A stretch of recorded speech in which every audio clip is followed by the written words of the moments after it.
Sebelum menjadi negara yang merdeka, Indonesia telah mempersiapkan diri untuk menyelenggarakan pemerintahannya.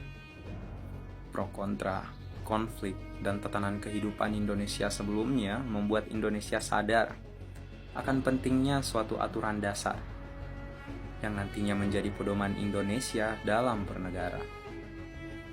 Sebelum memproklamirkan kemerdekaan Indonesia, para tokoh bangsa telah sadar akan besarnya tantangan Indonesia sebagai negara baru.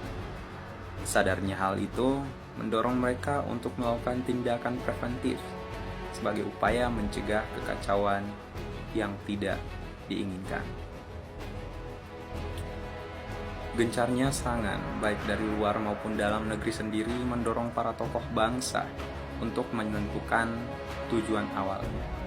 Dan perjanjian yang terikat dalam suatu aturan dasar merupakan solusi utama dari tantangan ini. Dalam upayanya, para tokoh bangsa saat itu membentuk panitia khusus disebut Panitia 9 sebagai perumus Undang-Undang Dasar 1945 dan disahkan oleh PPKI yang kemudian hari menjadi sumber hukum di Indonesia sampai saat ini. Undang-Undang Dasar 1945 merupakan dasar hukum tertinggi dalam hierarki perundang-undangan. Dalam Undang-Undang Dasar 1945 tertuang banyak hal yang diatur secara komprehensif dalam setiap pasalnya. Asas demokrasi misalnya, terdapat dalam pasal 1 ayat 2 yang berbunyi, kedaulatan adalah di tangan rakyat dan dilakukan sepenuhnya oleh Majelis Permusyawaratan Rakyat.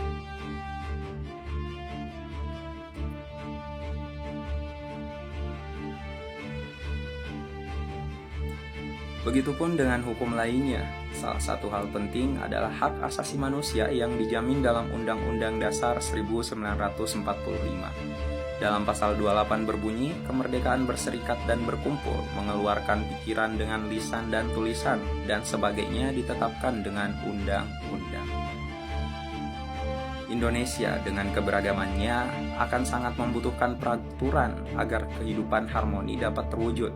Sebagai generasi muda, sudah seharusnya kita tahu akan seluk-beluk Undang-Undang Dasar 1945 sebagai dasar dan sumber dari setiap hukum di Indonesia.